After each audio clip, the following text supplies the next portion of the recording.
चलिए शाबाश। देखिए, bunchy top of sugar cane is cause by, गन्ने का बंची टॉप है वो किसके कारण होता है? स्टूडेंट, जो बनाना का बंची टॉप होता है वो वायरस से होता है। कई स्टूडेंट ने वायरस आंसर दिया है, बाकी बहुत सारे स्टूडेंट ने सही आंसर भी दिया है, जैसे मुकेश ने, अंजलि ने, मिस्टर इनक्रेडिबल ने और कई लोगों ने सही आंसर दिया है। लेकिन ध्यान रहे, अगर आपसे बनाना का बंची टॉप वायरस पूछा जाए, या आप जिसको स्ट्रेंजल डिजीज बोल देते हैं या जिसको कैबेज टॉप बोल देते हैं ना, वो अगर आपसे पूछ लिया जाए तो वो वायरस से होता है, बंची टॉप वायरस है ना। तो बंची टॉप बनाना का वायरस से होता है और फैलता किससे है? एफिड से फैलता है। तो ये दोनों बातें तो हो गई बनाना के लिए। अब हम बात करते हैं गन्ना में। गन्ना में क्या होता है? बंची टॉप की वजह से यहाँ पे शीर्ष में एक गुच्छा बन जाता है, जिससे वेजिटेटिव ग्रोथ है वो सीमित हो जाती है। ठीक है, तो इसको बोलते हैं बंची टॉप, शीर्ष पे गुच्छा बन जाता है। और ये होता है जनरली टॉप सूट बोरर की वजह से। किसकी वजह से होता है स्टूडेंट? टॉप सूट बोरर की वजह से होता है। और इसका जो वैज्ञानिक नाम होता है वो होता है स्केरिपोफेगा एक्सप्रिटिलस, है ना। तो ये इसका जूलॉजिकल नेम है, स्केरोपोफोगा एक्स सेरपेटिलस जो है वो इसका जूलॉजिकल नेम है। तो टॉप सूट बोरर और डी, यानी डी इसका वैज्ञानिक नाम है, साइंटिफिक नेम है। तो राइट आंसर क्या होगा स्टूडेंट? ई ऑप्शन राइट होगा। यानी टॉप सूट बोरर और स्केरोपोफोगस जो है, स्पेरोफोगा जो है, ये एक ही चीज के नाम है। टॉप सूट बोरर और स्केरोफोफोगा जो है वो एक ही नाम है, यानी ई ऑप्शन होगा, सी व डी है वो राइट होगा। अब कई स्टूडेंट ने सिर्फ और सिर्फ सी आंसर दिया था, तो उन्होंने डी की तरफ नहीं देखा, है ना। और बंची टॉप जो बनाना का है वो वायरस से होता है, इस चीज का आपको ध्यान रखना है। इसी तरह के क्वेश्चन तो आप एग्जाम में गलत कराते हैं, आपको आता है तो भी, है ना। यूपी केटेट की ऑनलाइन क्लासें हमारी चल रही है और ये क्वेश्चन आपके यूपी केटेट के भी काम आने वाले हैं। तो पहले क्वेश्चन का राइट आंसर क्या होगा स्टूडेंट? ई ऑप्शन है वो आपका राइट होगा। नेक्स्ट क्वेश्चन के लिए चलें अपने। अगला क्वेश्चन है, which one is wrong statement, इनमें से कौन सा स्टेटमेंट है वो गलत है?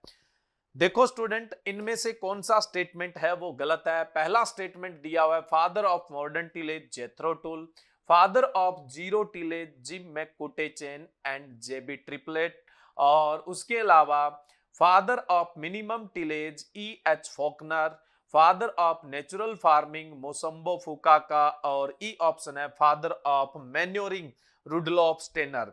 बताइए इनमें से कौन सा ऑप्शन है वो सही नहीं है?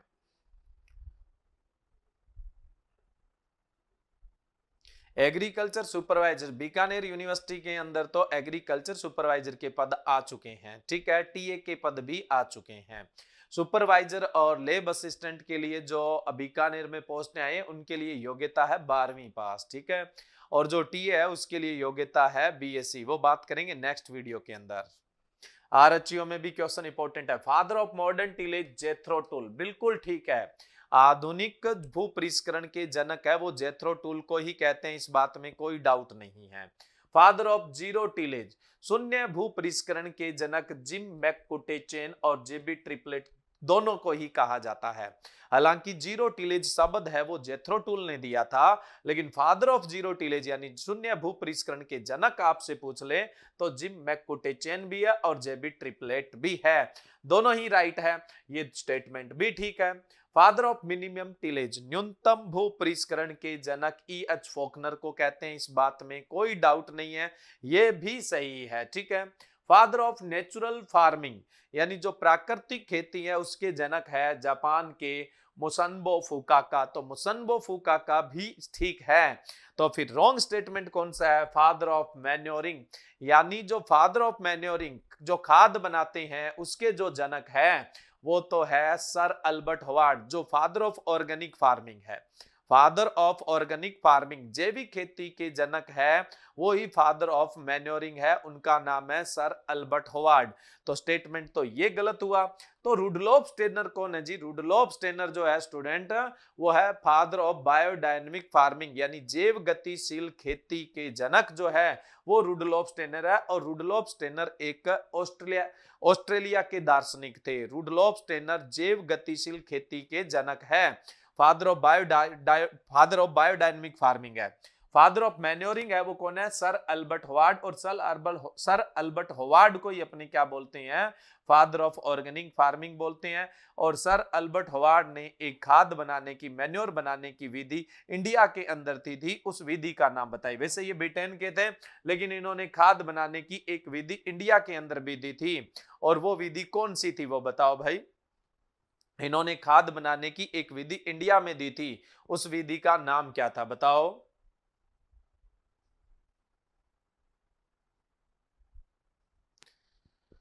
कौन सी विधि दी थी बताओ भाई।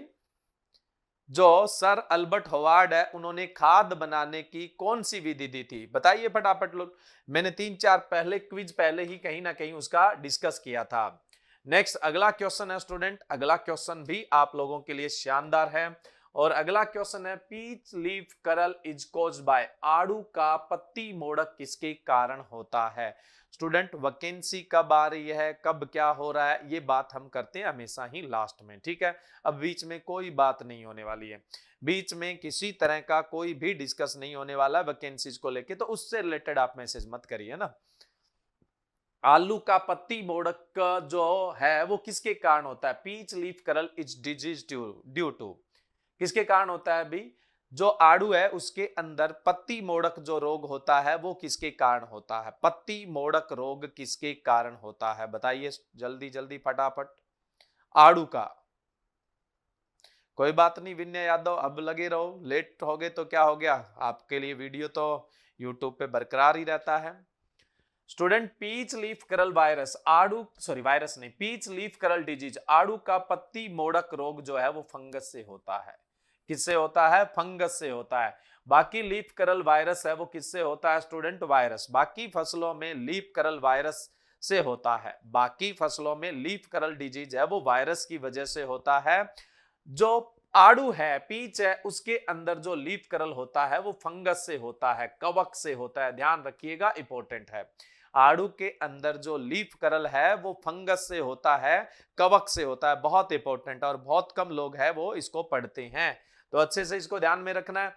ये लीफ करल है किसके अंदर? आड़ू के अंदर। कुछ ऑर्नामेंटल तरह लगता है, लेकिन लीफ करल यही है, फंगस से होता है। और कौन से फंगस से होता है? टेफ्रीना डिफॉर्मेनिस के कारण होता है, टेफ्रीना डिफॉर्मिनस के कारण होता है, टेफ्रीना डिफॉर्मिनस के कारण होता है। ये जो है ये लीफ करल है, किसका लीफ करल है? आड़ू का, पीच का।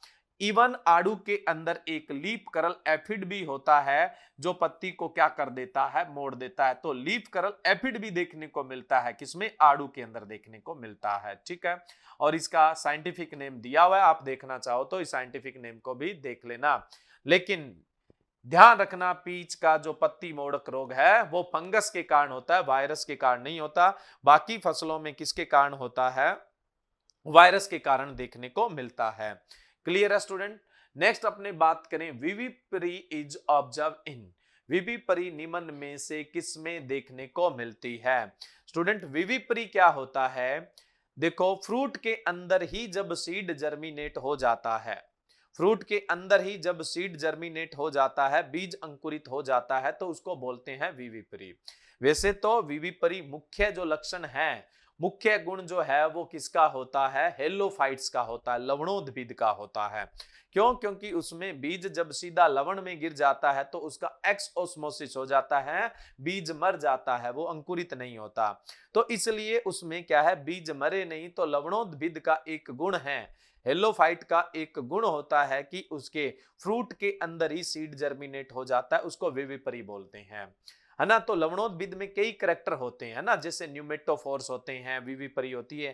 तो हेलोफाइट का एक मेन गुण है। आपसे पूछ ले किस प्रकार के पौधों में विविपरी देखने को मिलती है, तो आप बोलेंगे कि हेलोफाइट्स में देखने को मिलती है। और हेलोफाइट्स बोले तो स्टूडेंट क्या है? लवणोद्भिद है। हेलोफाइट बोले तो क्या होता है? लवणोद्भिद होता है। लेकिन यहां पूछा गया है इनमें से कोई सा भी लवणोद्भिद नहीं है, यहां पूछा गया है उनमें से कौन सा फ्रूट है। और थापा, मिस्टर इनक्रेडिबल, प्रियंका, अंजलि, रंबलेस, पिंकू, सबका लगभग आंसर क्या है? सही है, गौतम पांडे, है ना। सबका सही है, जैक फ्रूट, कटहल के अंदर विविपरी देखने को मिलती है। किसमें विविपरी देखने को मिलती है स्टूडेंट? इन फ्रूट में से कटहल में देखने को मिलती है। क्लियर है? नेक्स्ट क्वेश्चन पे चलें अपने। नेक्स्ट क्वेश्चन से पहले कुछ विविपरी के और भी आप एग्जांपल देख सकते हैं फ्रूट्स और वेजिटेबल्स में। अगर देखेंगे तो स्ट्रॉबेरी में देखने को, जैक फ्रूट के अलावा स्ट्रॉबेरी में, टोमेटो के अंदर, पेपर्स के अंदर, पंपकिन कद्दू में, एवाकाडो के अंदर और सिट्रस के अंदर भी आपको विविपरी है वो देखने को मिलती है। विविपरी के कुछ ये भी एग्जाम्पल है, विविपरी के कुछ ये भी एग्जाम्पल है। अब पलक चौधरी बोल रहे हैं फोटो तो टमाटर की है, तो मैं जैक फ्रूट की लगा देता तो फिर क्वेश्चन ही क्यों पूछता, है ना? फिर तो आप देख के ही बता देते कि विविपरी किसके अंदर है, जैक फ्रूट की। वो इसलिए दिखाया गया है यहाँ पे टमाटर कि विविपरी ये होता है, फ्रूट के अंदर ही सीड जर्मिनेट हो गए, समझे आप? फ्रूट के अंदर ही सीड इस तरह से जर्मिनेट हो गए ताकि आपको समझ में आ जाए कि विविपरी क्या होता है। नेक्स्ट चलते हैं आगे के क्वेश्चन में।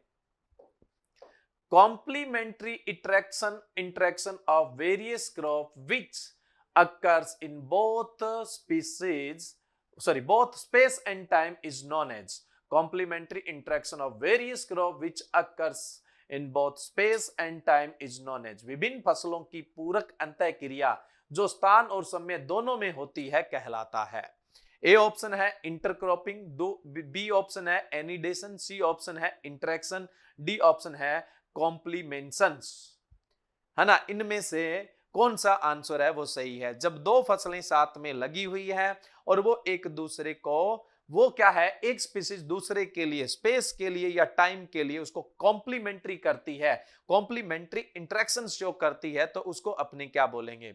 स्टूडेंट ध्यान रहे, जब आप क्या करते हैं, इंटरक्रॉपिंग करते हैं, तो वहां पे तीन तरह के इंटरेक्शंस आपको देखने को मिलते हैं। जब आप इंटरक्रॉपिंग लगाते हैं तो तीन तरह के इंटरेक्शन देखने को मिलेंगे। एक तो होता है कंपिटिटिव इंटरेक्शन, जिसको आप ये बोल सकते हैं इंटरफेरेंस बोल सकते हैं। क्या बोल सकते हैं? इंटरफेरेंस बोल सकते हैं, ठीक है। और दूसरा होता है नॉन कंपटीशन इंटरेक्शन, जिसको आप नॉन इंटरफेरेंस बोल सकते हैं। तीसरा होता है कॉम्प्लीमेंट्री इंटरेक्शन। तीसरा क्या होता है? Complementary interaction. अब जब इंटरक्रॉपिंग लगा रहे हैं आप, दो क्रॉप क्या है जैसे इंटरक्रॉपिंग में लगा रहे हैं, ये किसी चीज के लिए, जैसे पानी के लिए, वाटर के लिए, स्पेस के लिए, टाइम के लिए, किसी भी चीज के लिए आपस में किसी बात के लिए प्रतिस्पर्धा कर रहे हैं, कंपटीशन कर रहे हैं, यानी रिसोर्सेज है वो लिमिटेड है और ये कंज्यूम करने की कोशिश कर रहे हैं, ये होता है कॉम्पिटिटिव इंटरेक्शन या फिर इंटरफेरेंस बोलते हैं। जाहिर सी बात है, जिसमें क्षमता ज्यादा होगी, जो ज्यादा ले लेगा वो ज्यादा ग्रोथ करेगा और जो कम ले पाएगा वो कम ग्रोथ करेगा। इसको हम बोलते हैं कॉम्पिटिटिव इंटरेक्शन बोलते हैं या फिर इंटरफेरेंस बोलते हैं। दो फसलें खड़ी हुई है, ये किसी भी रिसोर्सेज के लिए कंपटीशन नहीं करती है, मतलब उस रिसोर्सेज को मतलब यूज करने के लिए, एक्सप्लॉइट करने के लिए कोई मारामारी नहीं होती है, ये एक दूसरे पर कोई इफेक्ट ही नहीं डाल रही है। इसको बोलते हैं नॉन कॉम्पिटिटिव इंटरेक्शन या नॉन इंटरफेरेंस इंटरेक्शन बोलते हैं, ठीक है स्टूडेंट। तीसरा होता है कॉम्प्लीमेंट्री इंटरेक्शन। कॉम्प्लीमेंट्री इंटरेक्शन क्या होता है स्टूडेंट? देखिए, ये एक स्पीसीज दूसरे के लिए फायदा कर रही है, एक स्पीसीज है ये दूसरे को क्या दे रही है? फायदा दे रही है, तो इसको हम क्या बोलते हैं? कॉम्प्लीमेंट्री इंटरेक्शन बोलते हैं। क्या बोलते हैं इसको? कॉम्प्लीमेंट्री इंटरेक्शन बोलते हैं। अब देखो, कॉम्प्लीमेंट्री इंटरेक्शन के मैं आपको दो एग्जांपल बताऊंगा, आप समझ जाएंगे। देखो, हम यहाँ पे कोई बड़ी फैलने वाली फसल लगा रहे हैं और एक फसल हम लगा रहे हैं हल्दी अदरक, जो क्या है, छांव चाहती है, सेमी सड लविंग चाहती है। तो हम क्या है, पेड़ लगा दें और उसके नीचे क्या है, हल्दी अदरक या इलायची लगा दें जो सेमी सड लविंग है। अब हल्दी अदरक इलायची खुले में तो नहीं हो सकती थी, लेकिन इसके नीचे लगाई तो इस पेड़ ने इसको क्या दिया? फायदा दिया। क्या फायदा दिया? हल्दी अदरक इलायची है उसको शेड चाहिए, मतलब कुछ छांव चाहिए और ज्यादा ह्यूमिडिटी चाहिए। ये पेड़ छांव और ज्यादा ह्यूमिडिटी इसके लिए मेंटेन करके रखेगा, तो इस पेड़ ने इसको फायदा दिया ना। कैसा फायदा दिया? बेनिफिट दिया, कॉम्प्लीमेंशन दिया। इसी तरीके से अगर मैं बात करूं, हमने एक लेग्यूम फसल लगा दी, एक नॉन लेग्यूम लगा दी। लेग्यूम ने इसको नाइट्रोजन भी दिया स्थिर करके, तो ये भी कैसा मतलब इंटरेक्शन है? ये कॉम्प्लीमेंट्री इंटरेक्शन हुआ। ये कौन सा इफेक्ट इंटरेक्शन हुआ स्टूडेंट? कॉम्प्लीमेंट्री। यानी नॉन लेग्यूम के साथ लेग्यूम लगा रहे हो तो लेग्यूम नॉन लेग्यूम को क्या प्रोवाइड करवा रही है? नाइट्रोजन स्थिर करके दे रही है, नाइट्रोजन स्थिरीकृत करके दे रही है ना। तो ये कैसा इंटरेक्शन है? कॉम्प्लीमेंट्री इंटरेक्शन है। और स्टूडेंट कॉम्प्लीमेंट्री इंटरेक्शन को आप एनिडेशन कहते हैं। कॉम्प्लीमेंट्री इंटरेक्शन को क्या बोलते हैं? एनिडेशंस कहते हैं। तो राइट आंसर क्या होगा? बी ऑप्शन राइट होगा। इसको हम क्या, इसका राइट आंसर क्या होगा? बी ऑप्शन है वो राइट होगा, एनिडेशन कहलाता है, एनिडेशन कहलाता है। अभिषेक द्विवेदी आ गए हैं, अभी सबसे राम राम कर रहे हैं। चलिए, एनिडेशन, एनिडेशन क्या है कि जब एक स्पीशीज दूसरे का बेनिफिट करती है तब उसको क्या बोलते हैं? अपने एनिडेशन। कॉम्प्लीमेंट्री इंटरेक्शन को कहा जाता है एनिडेशन। ठीक है स्टूडेंट, अच्छा क्वेश्चन था, ध्यान रखना, बहुत इंपॉर्टेंट क्वेश्चन है, इंटरक्रॉपिंग के लिए बहुत बेहतरीन क्वेश्चन है। नेक्स्ट चलते हैं आगे अपने। In plantation crop the practice of the growing different crop of the varying height, rooting patterns and the duration is known as. देखिए स्टूडेंट, रोपण फसलों में अलग अलग ऊंचाई, जड़ पैटर्न और अवधि की विभिन्न फसलों को उगाने को क्या कहा जाता है? देखिए, जो प्लांटेशन क्रॉप होता है उसके अंदर अपने अलग अलग हाइट की जब फसलें लगाते हैं तो उसको क्या कहा जाता है? पहला तो ए ऑप्शन है student, catch crop. Catch crop क्या होती है? सबसे इंपॉर्टेंट चीज ये है, कैच क्रॉप जब दो मेन क्रॉप के बीच में कम इंटरवल बचा हो, कम समय बचा हो, जहां पे आप कोई बड़ी फसल तो नहीं लगा सकते बट कोई छोटी 60-70 दिन की फसल लगा लो ताकि इस कम समय में भी आप एडिशनल इनकम ले जाओ, तो इसको क्या बोलोगे? ये छोटे काल की जो फसल लगाई गई है इसको आप बोलेंगे, क्या बोलेंगे? इसको कैच क्रॉप बोलेंगे। या फिर क्या किया आपने, कोई फसल लगाई मान लो जून में लगाई, खरीफ की खरीफ की कोई फसल लगाई आपने जून में, और वो जुलाई अगस्त में जाके फेल हो गई, यानी कोई ओले वोले गिर गए, फसल हो गई चौपट। अब ये सीजन तो गया जी हमारे हाथ से, फसल भी हमें नहीं मिली, लेकिन अगली फसल हमें लगानी है अक्टूबर में। तो मेन क्रॉप के जब खत्म हो जाने से, मेन क्रॉप किसी भी कारण समय से पहले ही खराब हो जाती है, पकने से पहले खराब हो जाती है, तो बचे हुए कम समय में शॉर्ट ड्यूरेशन क्रॉप लगा के जो नुकसान हुआ उसकी भरपाई कर लेते हो, तो भी उसको आप क्या बोलेंगे? कैच क्रॉप बोलेंगे। तो कैच क्रॉप तो आपको समझ में आ गया होगा। कैच क्रॉप के एग्जाम्पल है, जैसे मूली कैच क्रॉप में ले सकते हो, ग्रीन ग्राम मूंग आप ले सकते हो, ब्लैक ग्राम उड़द है वो ले सकते हो। इनकी शॉर्ट ड्यूरेशन वेरायटी आती है 60-70 दिन की, वो आप कैच क्रॉप के अंदर काम में ले सकते हैं। मोठ बीन है, उसको आप कैच क्रॉप के रूप में काम में ले सकते हैं। मिक्स क्रॉपिंग, दो या दो से अधिक फसलों के सीड को मिक्स किया, बीजों को मिक्स किया और आपने एक ही फील्ड में डाल दिया, उसको बोलते हैं मिक्स क्रॉपिंग। और सबसे इंपॉर्टेंट चीज है कि मिक्स क्रॉपिंग वहां की जाती है जहां पर, मिक्स क्रॉपिंग वहां की जाती है जहां पर क्या है? इन्वायरमेंटल एडवर्स कंडीशन होती है, वातावरण की प्रतिकूल दशाएं होती है। जैसे मैं बात करूं स्टूडेंट वातावरण की प्रतिकूल दशाओं की, तो जैसे सूखा पड़ता है, जहां एरिड रीजन होता है वहां सबसे ज्यादा मिक्स क्रॉपिंग देखने को मिलती है। बाकी बिहार के बाढ़ग्रस्त क्षेत्रों में भी आपको मिक्स क्रॉपिंग देखने को मिलती है। नेक्स्ट है multi tier cropping. Multi tier cropping क्या होता है? जब एक ही खेत में आप अलग अलग ऊंचाई की फसलें लगा लेते हैं तो उसको multi tier cropping, multi level cropping या मल्टी स्टोरी क्रॉपिंग, क्वेश्चन में भी तो यही पूछा गया था। एक ही खेत में दो से अधिक ऊंचाई की, दो ऊंचाई तक नहीं बोलेंगे, दो से ज्यादा अलग अलग ऊंचाई की फसलें एक ही खेत में आप लगा देते हो तो उसको multi tier cropping, multi storey cropping या मल्टी लेवल क्रॉपिंग कहते हैं। और इसका राइट आंसर क्या होगा? सी ऑप्शन होगा। इसका राइट आंसर क्या होगा स्टूडेंट? सी ऑप्शन है वो राइट होगा। ठीक भाई पुनीत जी, बहुत बढ़िया, है ना। चलते हैं नेक्स्ट अपने चौथे ऑप्शन की तरफ। इस क्वेश्चन का राइट आंसर तो क्या होगा? C option. डी ऑप्शन है आपका ट्रिपल क्रॉपिंग। एक साल में सिर्फ एक ही फसल लगाते हैं, एक साल में सिर्फ एक ही सीजन में फसल लगा पाते हैं तो मोनोक्रॉपिंग है। ठीक है, एक साल में दो फसल लगाते हैं तो डबल क्रॉपिंग है, और एक साल में तीनों ही सीजन में फसल लगा देते हैं तो ट्रिपल क्रॉपिंग कहलाता है। तो इस क्वेश्चन में जो क्वेश्चन का आंसर है वो कौन सा है? सी ऑप्शन राइट है।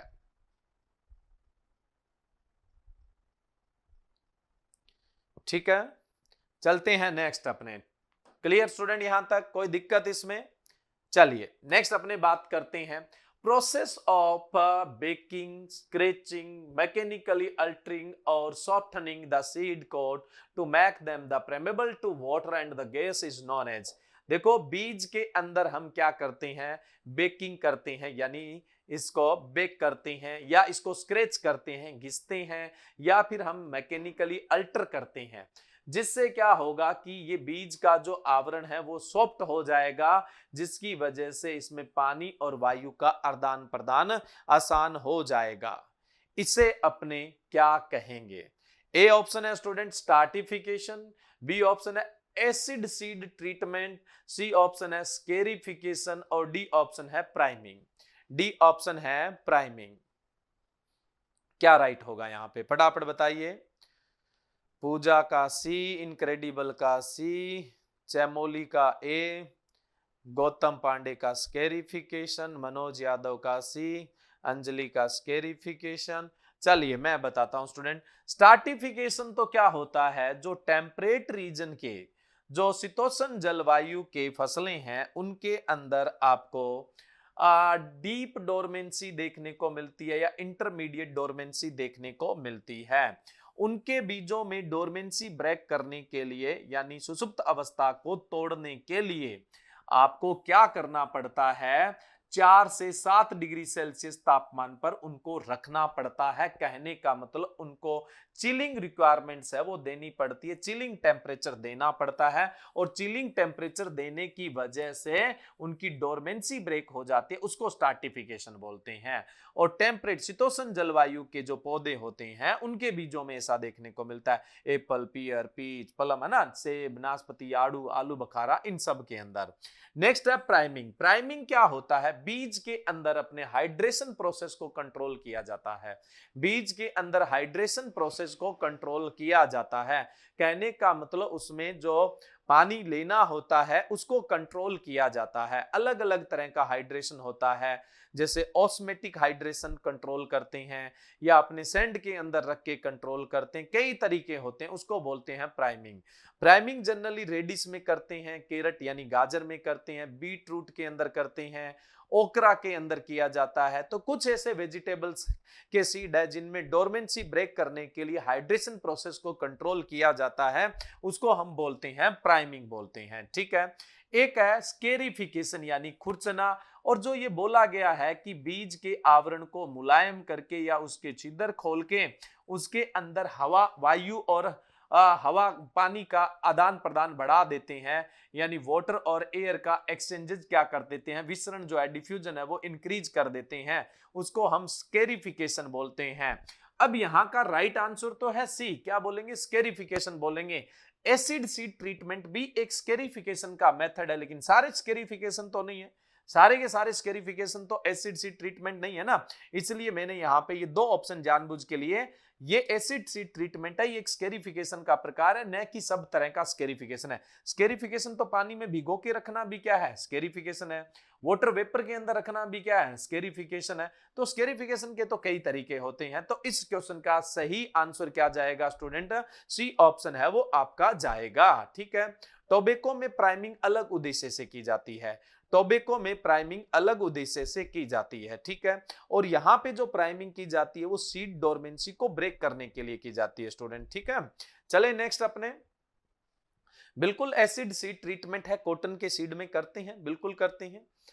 समझ में आया जो करवाया मैंने। चलिए नेक्स्ट अपने बात करते हैं अगले क्वेश्चन में। टोबैको को याद कर रहे थे कुछ भाई बंधु, in tobacco the correct chronological order to practice in practice is, तंबाकू में क्रियाओं का सही कला अनुक्रमिक क्रम है। बताओ अभी तंबाकू में कौन सी क्रिया किस क्रम से होती है, सबसे पहले कौन सी होती है, फटाफट बताओ। देखो टॉपिंग, डिसकरिंग और प्राइमिंग इनको अरेंज किया गया है, और कौन सा जो तरीका है वो सबसे बढ़िया है, बढ़िया क्या, कौन सा क्रम है वो सही है, फटाफट बताओ।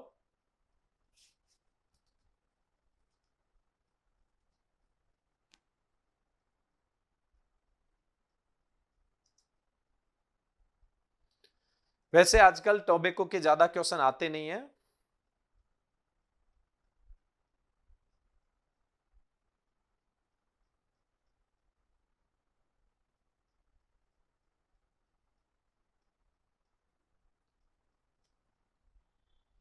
अंजलि का ए, हिमांशु का बी, ब्रजेश का बी, गौतम का ए, रोहित पलक बी, कैलाश कुमार ने तो ए करके आग लगा दी है। शाबाश भाई, है तो कलाकार सब लोग।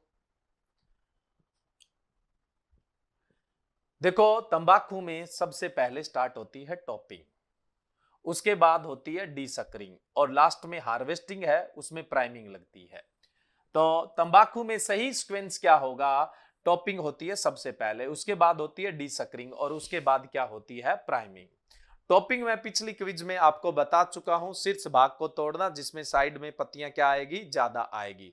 डीसकरिंग क्या होते हैं, जो सक्कर्स होते हैं, एक्स्ट्रा सक्कर्स होते हैं, अतिरिक्त सक्कर्स होते हैं, उनको रिमूव करना क्या कहलाएगा, सकरिंग कहलाएगा। अब आप लोग बताओ प्राइमिंग क्या होता है। प्राइमिंग क्या होता है टोबैको में, फटाफट आपके आंसर का इंतजार कर रहा हूं।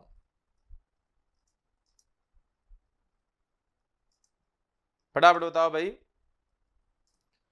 प्राइमिंग क्या होता है।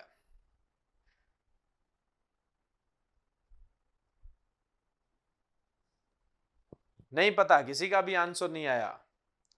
रचाई, ये तो ठीक है, रचाई रचाई, राम को रामुड़ा कहते हैं, वो बात होगी है ना, आपने हिंदी में नाम बता दिया।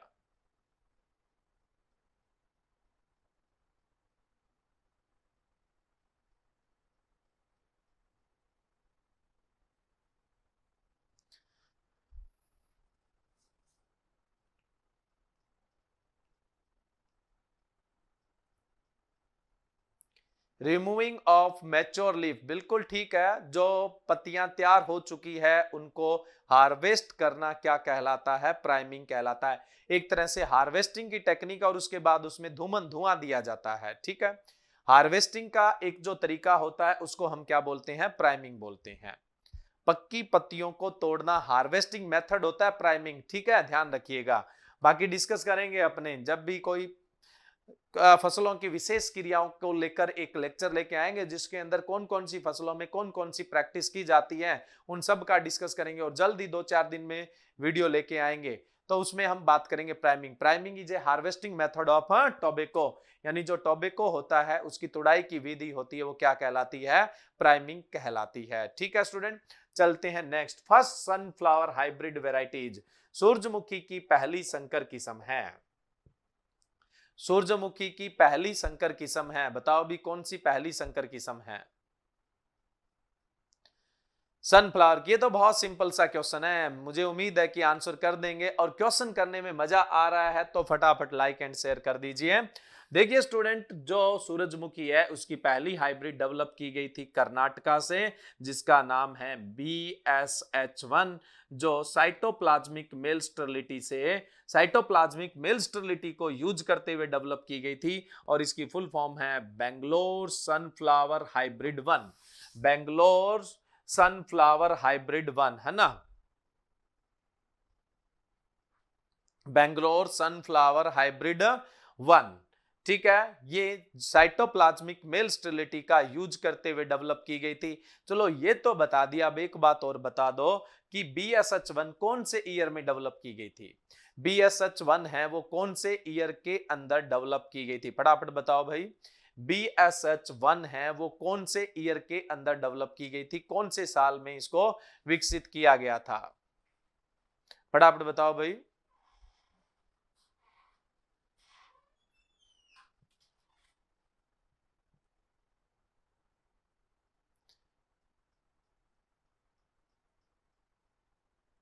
नाइनटी 1989, 1988 में डेवलप किया गया था। मॉडर्न किस्म भी सनफ्लावर की है, इंट्रोड्यूस वेराइटी है, कोई बता सकता है कहां से इंट्रोड्यूस हुई थी। मॉडर्न जो वेराइटी है वो इंट्रोड्यूस वेराइटी है। सॉरी, BSH1 जो है ना 1988 नहीं, सॉरी मैंने सही तो बताया नहीं, आपने बताया 98।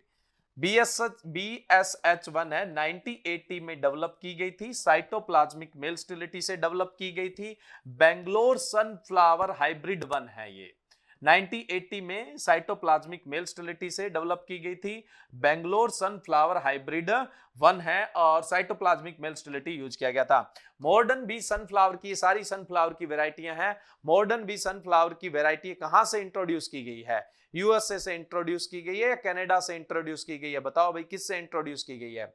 जो मॉडर्न वेराइटी है वो कहां से इंट्रोड्यूस की गई है, फटाफट बताओ, जल्दी जल्दी बताओ भाई, कहां से इंट्रोड्यूस की गई है। और अगर आपको याद हो तो थोड़े दिन पहले मैंने आपको बताया था,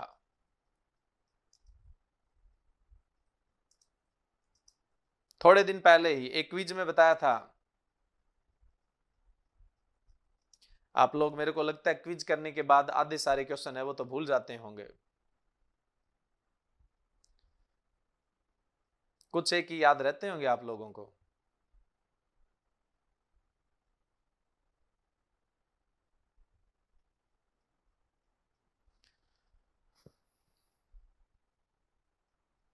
कनाडा से इंट्रोड्यूस की गई है, कहां से, कनाडा से इंट्रोड्यूस की गई है। और आपको मैंने पीछे करवाया था कुछ दिन पहले ही, एक तो केंट वेराइटी करवाया था, एक मॉडर्न वेराइटी करवाया था, अगर आपको याद है तो, ठीक है। तो कनाडा से इंट्रोड्यूस की गई वेराइटी है। नेक्स्ट अपने बात करते हैं, few showers of rain during the December and January are beneficial to the rabi crop because of they. December और जनवरी के दौरान बारिश की कुछ बौछार रबी की फसल के लिए फायदेमंद होती है। क्यों होती है फायदेमंद, कारण क्या है, क्यों होती है फायदेमंद, क्या कारण है। कोज फॉल इन टेम्परेचर, तापमान को गिरा देती है इसलिए। मेक द प्लांट स्ट्रॉन्ग, पौधे को मजबूत बनाती है इसलिए। Protection the crop from Frost, पाले से बचाती है इसलिए। Ensure moisture for seed germination, बीज अंकुरण के लिए नमी पर्याप्त जनरेट करती है इसलिए फायदेमंद है। किस लिए फायदेमंद है बताओ भाई, किस लिए फायदेमंद है।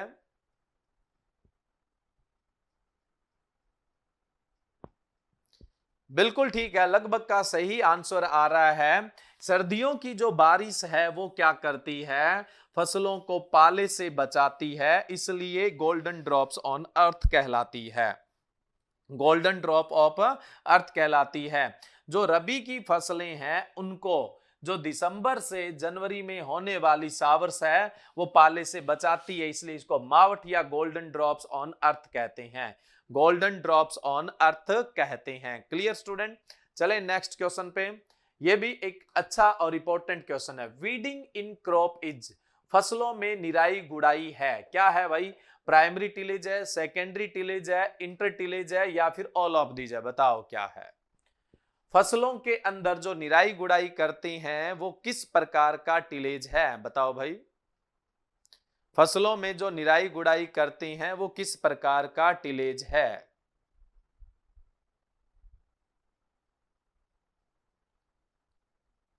ऑलमोस्ट स्टूडेंट का आंसर बी आ रहा है, इनक्रेडिबल का सी है, अंजलि का भी सी है। देखिए, ऑन सीजन और ऑफ सीजन दो टिलेज होते हैं। फसल लगाने के लिए आप जो टिलेज कर रहे हैं और फसल के दौरान जो टिलेज कर रहे हैं वो ऑन सीजन है। वो कौन सा है स्टूडेंट, ऑन सीजन होता है। फसल लगाने के दौरान जो टिलेज करते हैं, चाहे वो फसल लगाने के लिए तैयारी कर रहे हैं या खड़ी फसल में कुछ कर रहे हैं, वो ऑन सीजन टिलेज है। ऑन सीजन टिलेज दो तरह का होता है, एक तो प्रीपरेटरी टिलेज होता है, प्रीपेटरी टिलेज यानी फसल की तैयारी के लिए टिलेज है ना, मतलब बीज सस्या तैयार करने के लिए टिलेज होता है, जिसको बोलते हैं तैयारी भू परिष्करण बोलते हैं, तैयारी भू परिष्करण बोलते हैं, ठीक है। और एक होता है खड़ी फसल में टिलेज, यानी बीज लगाने के बाद। एक तो बीज लगाने से पहले होता है, यानी आप सीड बेड तैयार कर रहे हो, उसको प्रीपेटरी टिलेज बोलते हैं, तैयारी भू परिष्करण बोलते हैं। एक बीज लगा देते हो, सॉविंग कर देते हो या प्लांटिंग कर देते हो या ट्रांसप्लांटिंग कर देते हो, उसके बाद टिलेज करते हो, है ना। अब देखो, जो निराई गुड़ाई है वो उसके बाद का है। पेरिपेट्री टिलेज होता है वो दो तरह का होता है, एक होता है प्राइमरी टिलेज और एक होता है स्टूडेंट सेकेंडरी टिलेज। एक प्राइमरी टिलेज होता है और दूसरा कौन सा होता है, सेकेंडरी टिलेज होता है।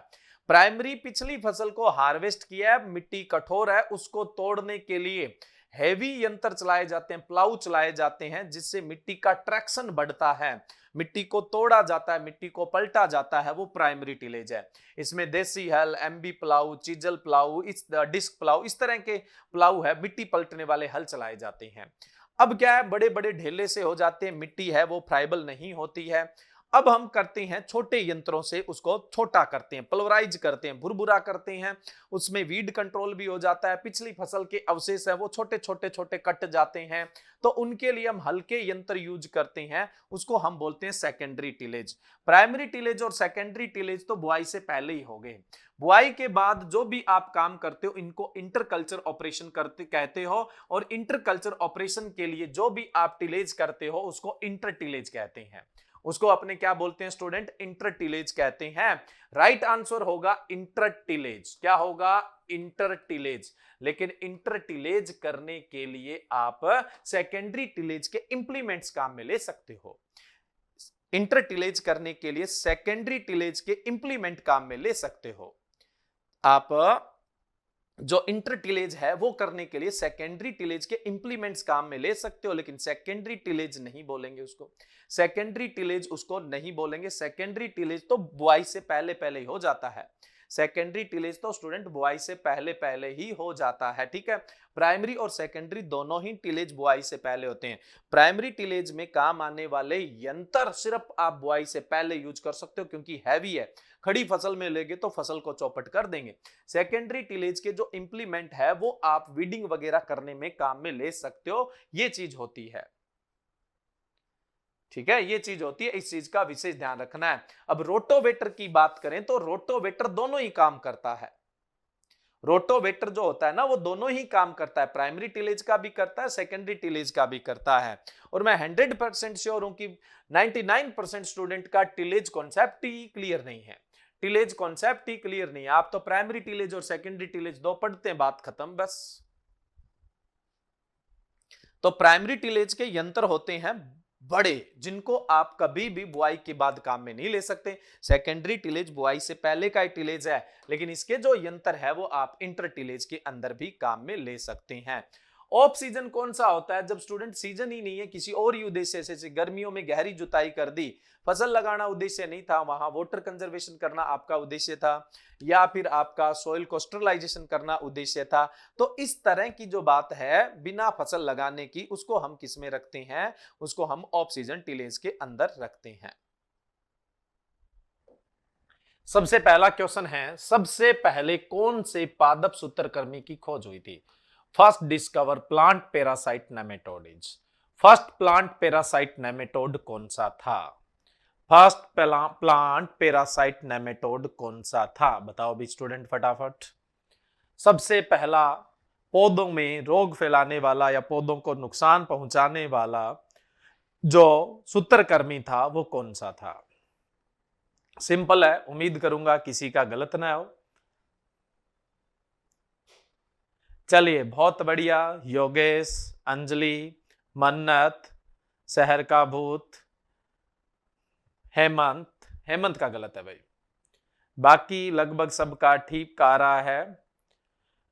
देखो स्टूडेंट, सबसे पहला प्लांट पैरासाइट नेमेटोड यानी पौधों में रोग फैलाने वाला सबसे पहला जो नेमेटोड खोजा गया था वो एंगुइनिया था, है ना? कौन सा था? एंगुइनिया था, एंगुइनिया ट्रेटिसाई जिसका नाम है, ठीक है। और आपको पता होगा कि ये गेहूं के अंदर कौन सा रोग फैलाता है?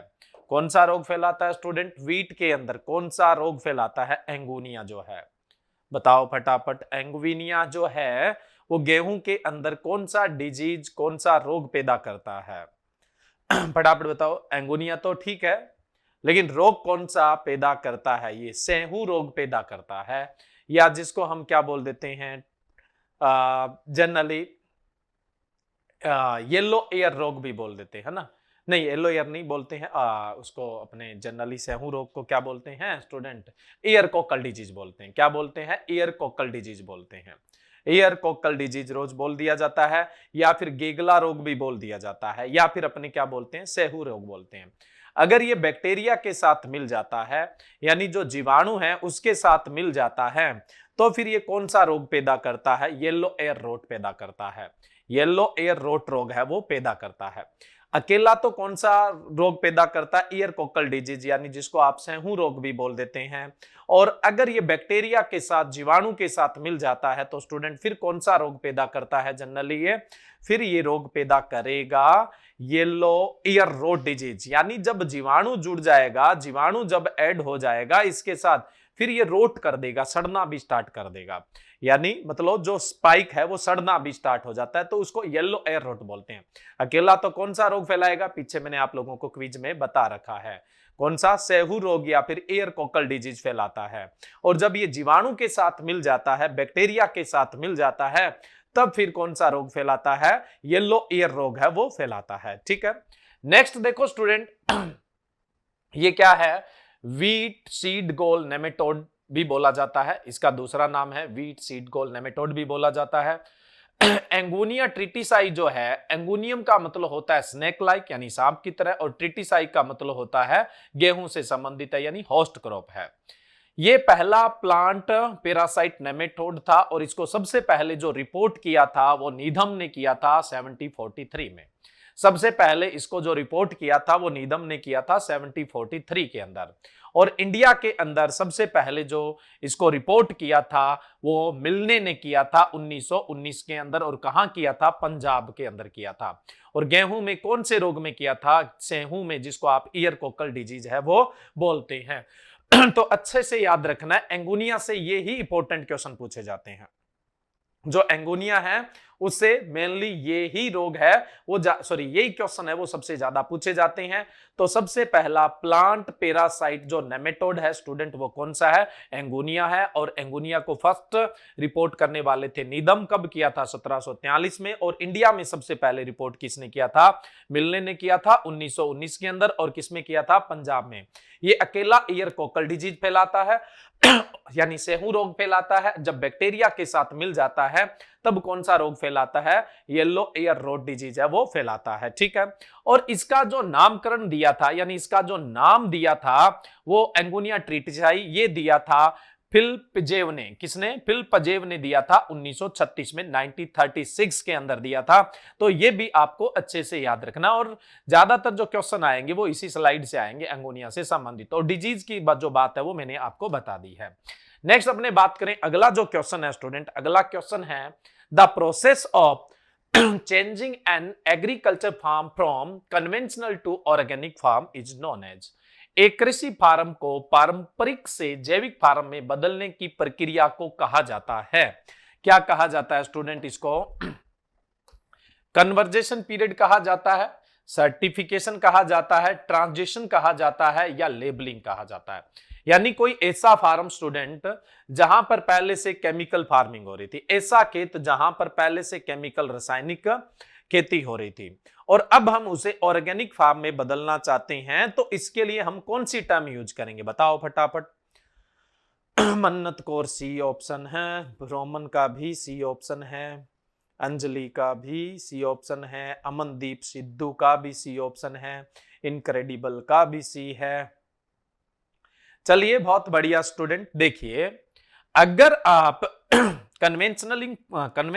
कन्वेंसिंग फार्मिंग कर रहे हैं या पहले से केमिकल फार्मिंग कर रहे हैं और अब आपने इसको छोड़ा, छोड़ते ही आपने क्या केमिकल यूज करना बिल्कुल बंद कर दिया, इसका मतलब ये नहीं है कि आपका खेत है वो ऑर्गेनिक हो चुका है।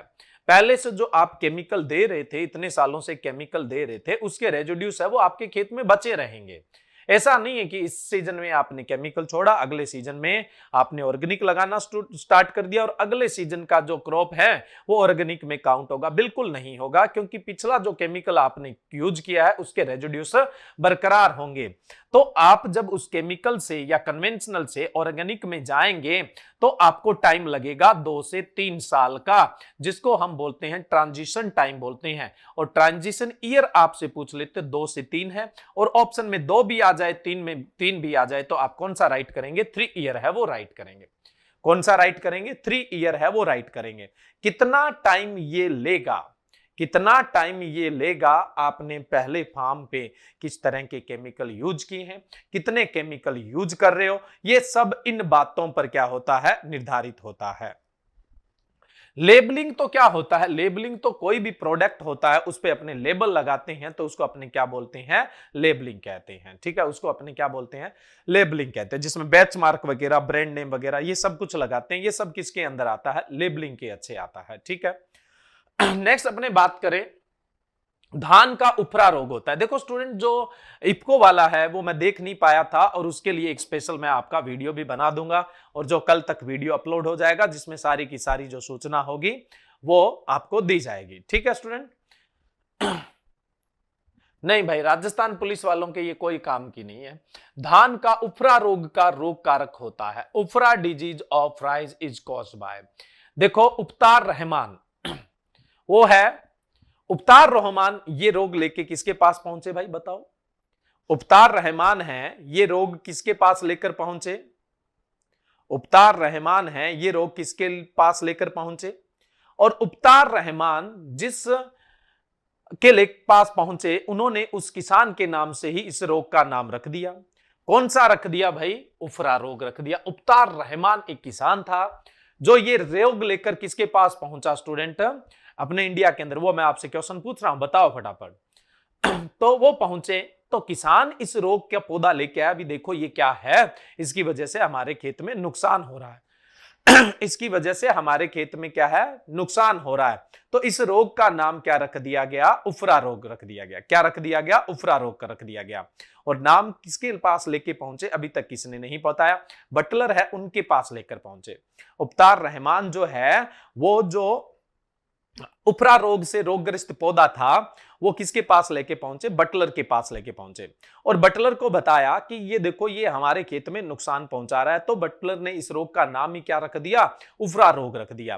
तो उफरा रोग जो है वो एक तरह से मान लो किसने रिपोर्ट किया था, ईजे बटलर ने किया था, लेकिन किसान कौन इनके पास लेके आए थे, उपतार रहमान, इसलिए इस रोग का नाम ही क्या रख दिया गया, उफरा रख दिया गया। उपतार रहमान की वजह से इस रोग का नाम पड़ा था उफरा। ठीक है, और जो उफरा होता है वो किसके कारण होता है, डाइटिलेंचस के कारण होता है, डाइटिलेंचस के कारण होता है। बी ऑप्शन राइट होगा। बहुत सारे स्टूडेंट ने हेट्रेडोरा राइट किया है और हेट्रेडोरा हर रोग को मोल्या रोग का ही रोग कारक थोड़ी बता दोगे आप। मोल्या रोग का रोग कारक कौन सा होता है स्टूडेंट, हेट्रेडोरा होता है। कौन सा सूत्रकर्मी, ये सब सूत्रकर्मी है। तो हेट्रेडोरा है ये मोल्या के लिए उत्तरदायी है। हेट्रेडोरा किसके लिए उत्तरदायी है, मोल्या के लिए उत्तरदायी है, ये ध्यान रखना है। हेट्रेडोरा मोल्या के लिए उत्तरदायी होता है, मोल्या रोग का रोग कारक होता है। लेकिन लेंचस जो होता है इसकी वजह से क्या है, राइस का जो उफरा डिजीज है वो होता है और ईजे बटलर ने रिपोर्ट किया था और इसका नाम उफरा रखने के पीछे कारण था क्योंकि उपतार रहमान है वो ईजे बटलर के पास इससे ग्रसित पौधा है वो लोग लेके गए थे। तो राइट आंसर क्या होगा स्टूडेंट, बी ऑप्शन है वो राइट होगा। नेक्स्ट है एप्लेकोइडस, जो एप्लेनेकोइडस जो है स्टूडेंट, एप्लेनेकोइडस जो है ये फोलियर जो नेमेटोड है वो कहलाता है। बहुत लंबी इसकी होस्ट रेंज होती है, तो ये क्या है, फोलियर नेमेटोड्स होता है। ठीक है, और इस क्वेश्चन का राइट आंसर क्या होगा, बी ऑप्शन राइट होगा। जो स्टूडेंट डी ऑप्शन राइट कर रहे थे तो वो समझ लें वो किसका कारक है, हेट्रेडोरा जो है वो मोल्या रोग का रोग कारक होता है। ठीक है स्टूडेंट, नेक्स्ट चले अगले क्वेश्चन पे। अगला क्वेश्चन है, which of the following species of rhizobium bacteria is use in soybean, soybean में से निम्नलिखित में से किस प्रजाति के राइजोबियम बैक्टीरिया का उपयोग किया जाता है, बताओ भाई। सोयाबीन जो है उसमें कौन सा राइजोबियम जाति का जीवाणु देखने को मिलता है, बहुत सिंपल है ना। मन्नत का ठीक है भाई, मोटिवेशनल वीडियो का भी ठीक है, जायसवाल का भी ठीक है, अंकित का भी ठीक है, अंजलि का भी ठीक है, चलिए बहुत बढ़िया, साक्षी का भी ठीक है, अंकित का भी ठीक है, रोमन का भी ठीक है, चलो बहुत बढ़िया स्टूडेंट। देखिए जो सोयाबीन होता है उसके अंदर अपने कौन सा राइजोबियम जीवाणु देखने को मिलता है, राइजोबियम जैपोनिकम देखने को मिलता है। राइजोबियम जैपोनिकम सोयाबीन में देखने को मिलता है, काउपी चवला में देखने को मिलता है, मूंगफली में देखने को मिलता है, सेनई में देखने को मिलता है, मूंग के अंदर भी देखने को मिलता है। ठीक है, और उसके अलावा मोठ में भी देखने को मिलता है, उड़द के अंदर भी देखने को मिलता है। राइजोबियम लेग्यूमिनेसीरम है, ये मटर में भी देखने को मिलता है, लेंटिल मसूर में भी देखने को मिलता है, वत्स में भी देखने को मिलता है और लेथेरस में भी देखने को मिलता है। राइजोबियम लुपिनिस के अंदर देखने को मिलता है, ये पूछे जाने के चांसेस कम है। राइजोबियम मिलीलोटाई है, ये मिलीलोटस यानी मिट्टी क्लोवर और रिज का अल्फा अल्फा में और मेथी में देखने को मिलता है। स्टूडेंट ये जितनी भी जातियां हैं इनमें सबसे ज्यादा नाइट्रोजन फिक्सेशन की जो कैपेसिटी होती है वो राइजोबियम मेलिलोटाई में होती है। सबसे ज्यादा जो नाइट्रोजन फिक्सेशन की कैपेसिटी होती है वो राइजोबियम मेलिलोटाई के अंदर होती है। किसमें होती है? राइजोबियम मेलिलोटाई सबसे ज्यादा नाइट्रोजन फिक्सेशन करता है। और अगर आपसे इन क्रॉप में से पूछ ले कि सबसे ज्यादा नाइट्रोजन फिक्सेशन कौन सा करता है तो आप बताएंगे कि रिज का अल्फा अल्फा है, ये पर ईयर पर हेक्टर सबसे ज्यादा नाइट्रोजन फिक्सेशन करता है, लगभग 194 केजी पर हेक्टर तक नाइट्रोजन फिक्सेशन पर ईयर कर देता है। तो ये सबसे ज्यादा नाइट्रोजन फिक्सेशन करने वाली क्रॉप है। और आपसे राइजोबियम की जाति पूछ लिया जाए तो राइजोबियम की जाति कौन सी है? राइजोबियम मेलिलोटाई है, जो मतलब इसकी जड़ के अंदर रहता है। नेक्स्ट स्टूडेंट, राइजोबियम फेसोली सभी बीन के अंदर देखने को मिलता है। राइजोबियम ट्राइफोलाई है वो बरसीम में देखने को मिलता है। स्टूडेंट आप बता सकते हैं कि जो चना होता है, ग्राम होता है, उसके अंदर कौन सा राइजोबियम देखने को मिलता है? कौन सा राइजोबियम जाति देखने को मिलती है? बताओ फटाफट। कौन सी राइजोबियम जाति है वो देखने को मिलती है? चना जो है, ग्राम है, उसके अंदर कौन सी राइजोबियम की जाति? यहां कहीं भी चना नहीं लिखा हुआ है। राइजोबियम लेग्यूमिनेसियम और पर्टिकुलर हम बात करें इसमें भी तो मिजो राइजोबियम साइसर। कौन सी? मिजो राइजोबियम साइसर। राइजोबियम लेग्यूमिनेसियम ठीक है, लेकिन मेनली कौन सी है? मिजो राइजोबियम साइसर है। कौन सी है? मिजो राइजोबियम साइसर है। वो रिपोर्ट की गई है कि वो ग्राम के लिए सबसे बेहतरीन है। ठीक है, तो अच्छे से याद रखना है ये। नेक्स्ट चलते हैं अगले क्वेश्चन में। Self pollinated species are also known as, स्वपरागित प्रजातियों को के रूप में भी जाना जाता है। बताओ किस रूप में जाना जाता है भाई स्टूडेंट? सेल्फ पॉलिनेशन को एलोगेमी बोलते हैं, क्लस्टोगेमी बोलते हैं, चेस्मोगेमी। क्लस्टोगेमी और चेस्मोगेमी मैंने लास्ट लेक्चर के अंदर आपको, या लास्ट जो अपना सेशन था उसके अंदर बताया था। क्लस्टोगेमी क्या होता है स्टूडेंट? जनरली जब फर्टिलाइजेशन हो जाए और उसके बाद भी फ्लावर ओपन नहीं हो, हमेशा बंद ही रहे, और उसमें क्या होता है, फर्टिलाइजेशन अंदर ही हो जाता है, बाहर से परागण गिरते ही नहीं, ये सेल्फ पॉलिनेशन को फेवर करता है। स्टूडेंट कईयों ने आंसर दिया न कि ये सेल्फ पॉलिनेशन स्पीसीज को कहा जाता है। चेस्मोगेमी, बंद फ्लावर में फर्टिलाइजेशन तो हो जाता है बट उसके बाद फ्लावर ओपन हो जाता है, उसके बाद फ्लावर ओपन हो जाता है, इसको बोलते हैं स्टूडेंट चेस्मोगेमी। एलोगेमी स्पीसीज कौन सी होती है? जो क्रॉस पॉलिनेटेड होती है, जिनमें पर परागण होता है उनको एलोगेमी बोलते हैं, और जिनमें स्वपरागण सेल्फ पॉलिनेशन होता है स्टूडेंट उसको बोला जाता है ऑटोगेमी बोला जाता है। सिंपल था, लेकिन जो बहुत तेज है, जिनको बहुत ज्यादा जल्दी रहती है इधर उधर जाने आने की, यानी तो वो फिर क्लस्टोगेमी भी आंसर कर देते हैं, जैसा कि बहुत सारे स्टूडेंट ने किया है। एलो का मतलब होता है पराया और ऑटो का मतलब होता है सव, तो ऑटोगेमी बोला जाता है। क्या बोला जाता है स्टूडेंट? ऑटोगेमी है वो बोला जाता है। तो इतनी जल्दबाजी हमें किसी भी तरीके की नहीं करनी है। नेक्स्ट चलें अगले क्वेश्चन में। अगला क्वेश्चन है which instrument record temperature without contact the objective. जो ऑब्जेक्टिव नहीं, ऑब्जेक्ट, जो ऑब्जेक्ट है यानी जो वस्तु है उसके उपकरण संपर्क में भी नहीं आता है और फिर भी उसका तापमान ज्ञात कर लेता है।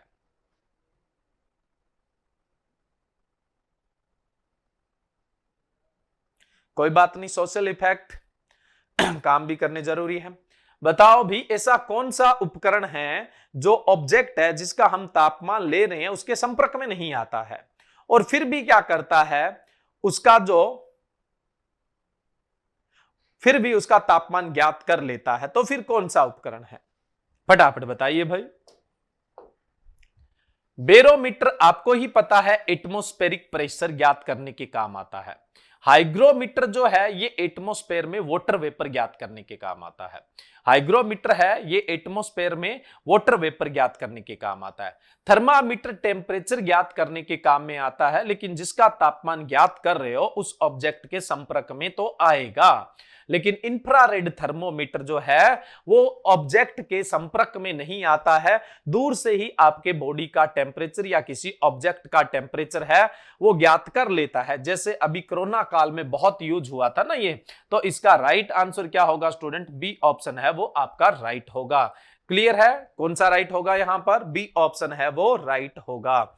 नेक्स्ट अपने बात करें, हाँ कुछ बच्चों पे तो आईपीएल का भी भार होगा ना, तो उधर उनको वो भी देखना पड़ता है और इधर थोड़ा बहुत पढ़ने का भी काम करना पड़ता है। बड़े बिजी हैं बेचारे स्टूडेंट, है ना, क्या क्या करें। नेक्स्ट है which clouds known as the rainy clouds. किस बादल को बरसाती बादल के नाम से जाना जाता है? किस बादल को बरसाती बादल के नाम से जाना जाता है? स्टूडेंट बताइए फटाफट, सिंपल क्वेश्चन है ये। मैं आपके आंसर का इंतजार करूंगा क्योंकि मैं क्या है जनरली आप लोगों की कमेंट कम ही पढ़ पाता हूं, तो आप सोचते होंगे जी हमारे कमेंट तो पढ़ नहीं रहे हैं, फिर आंसर बताने का फायदा क्या है। बताइए फटाफट, सिंपल है। और ये क्वेश्चन मैंने पहले एक बार करवाया था, इस वे में नहीं करवाया, कुछ और वे में करवाया था, लेकिन करवाया तो था। लेकिन करवाया तो था ना आप लोगों को। तो बताओ क्या होगा यहां पे राइट? फटाफट बताइए भाई, अभी सबका आंसर नहीं आया। ये बहुत इजी है और आप लोगों को करवाया हुआ है पहले से। नहीं करवाया होता तो मैं इतना इंतजार नहीं करता, आप लोगों को बता दे। और वैसे बहुत ही सिंपल सा क्वेश्चन है, इससे सिंपल क्या होगा?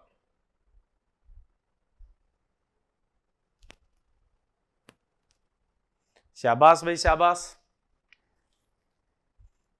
दोबारा आंसर देने की जरूरत नहीं है, मैं देख रहा हूं कई दोबारा भी आंसर दे रहे हैं कि चलो नहीं देखा तो ढंग से दिखा दे ना।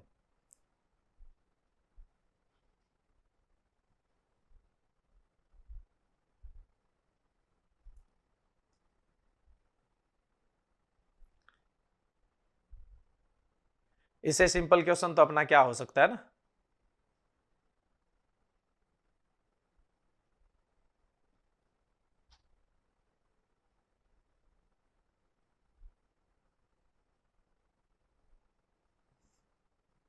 चलिए अब मैं ही बता देता हूं, है ना। सबका ठीक है आंसर, किसी की भी कोई प्रॉब्लम नहीं है आंसर में, सब बढ़िया आंसर दिया है।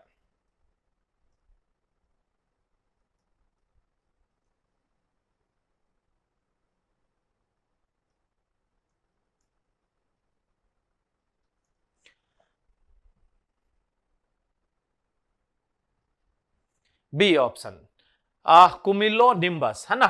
कुमिलो निम्बस जो होते हैं स्टूडेंट, ये ही क्या है? बरसाती बादल है। सबसे ज्यादा जो बरसात करने वाले बादल है स्टूडेंट वो कोलंबो निम्बस ही है। तो बताइए बाकी जो यहां पर क्वेश्चन सॉरी ऑप्शन दिए हुए हैं उनका भी एक्सप्लेनेशन दे ही दीजिए। ऑटोकोमुलस बताया हुआ है आप लोगों को, फटाफट बताइए ऑटोकोमुलस का क्या मतलब होता है। यह भी तो मैंने आप लोगों को बताया था पहले, ये भी तो आप लोगों को बताया हुआ है बादल के बारे में। तो बताओ कि ये ऑटो क्यूमुलस जो है ये क्या काम करता है? ऑटो क्यूमुलस है ये क्या काम करता है? ये किस तरह का होता है? फटाफट बताइए। मैं फटाफट क्वेश्चन करवाता हूं, आप करते जाते हैं, फिर बाद में दोबारा पूछता हूं, फिर आपको कुछ आता हुआ नहीं है। कपास जैसा होता है, ठीक है। कहां पर बारिश करता है, कैसी बारिश करता है या नहीं करता है, या फिर ऐसे ही काम चलाता है? ये कभी कभी ड्रिजल करने वाले बादल होते हैं। अच्छा ठीक है भाई,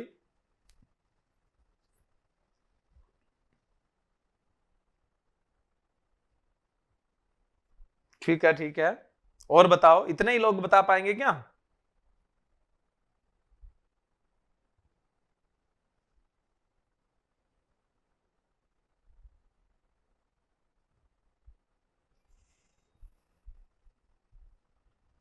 देखिए स्टूडेंट, ऑटो क्यूमुलस जो होता है जनरली क्या होता है? ऑटो क्यूमुलस है वो हिली एरिया में देखने को मिलता है। और हिली एरिया के अंदर ऑटो स्टार्टस भी तो देखने को मिलता है। ऑटो क्यूमुलस कैसे देखने को मिलेगा? ऑटो स्टार्टस बताया था मैंने तो आप लोगों को, ऑटो स्टार्टस है वो बताया था पहले। ऑटोस्टाटस जो है वो मैंने आपको बताया था कि हिली एरिया में बारिश का काम करता है।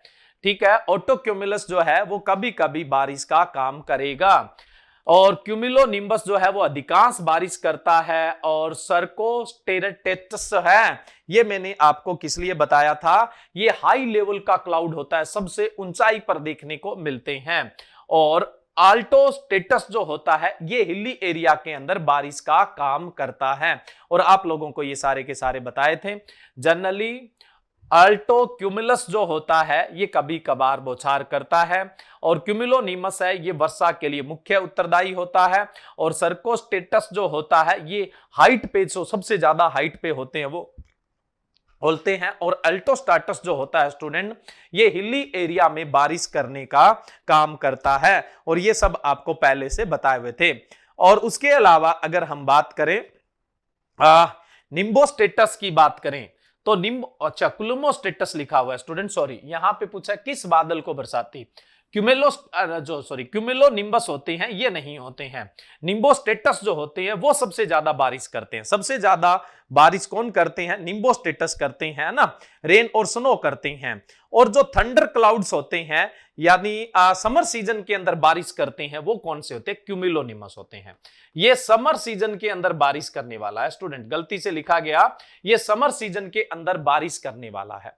ये कब बारिश करता है, समर सीजन के अंदर। क्यूमुलोनिम्बस जो है इसको थंडर क्लाउड बोलते हैं, ये समर सीजन में बारिश करता है। और इसका जो राइट आंसर आना था वो कौन सा आना था, निम्बोस्टेटस आना था। कौन सा, निम्बोस्टेटस जो है वो आना था, निम्बोस्टेटस जो है ये आना था। निम्बोस्टेटस सबसे ज्यादा बारिश करता है, समर सीजन में जो बारिश करता है वो क्यूमुलोनिम्बस करता है। इसको हम थंडर क्लाउड भी बोलते हैं, क्या बोलते हैं इसको, थंडर क्लाउड भी बोलते हैं। ये मैंने यहां पे गलत ऑप्शन ले लिया, इसको करेक्ट कर लेना, ये हमारा थोड़ा सा गलत ऑप्शन हो गया, देख लेना। निम्बोस्टेटस जो होते हैं वो सबसे ज्यादा बारिश करते हैं, और कोलंबोनिम्बस होते हैं ये समर सीजन के अंदर बारिश करते हैं। और हाई हील पे जो अल्टोस्टेटस होते हैं बारिश करते हैं। सर्कोस्टेटस है हाई लेवल पे सबसे ज्यादा ऊंचाई पर पाए जाने वाले बादल होते हैं। अल्टोक्यूमुलस है ये कभी कभार ड्रिजलिंग फॉर्म में ही क्या करते हैं, बारिश करते हैं, कभी कभार करते हैं, हमेशा नहीं करते हैं। ठीक है, तो ये इन सब बादलों का है, और बारिश करने वाले हैं वो कौन से हैं,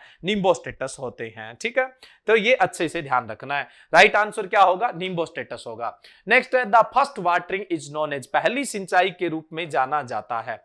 डेल्टा, कोर, ड्यूटी या ऑल, पहली सिंचाई किसे कहते हैं, पहली सिंचाई किसे कहते हैं।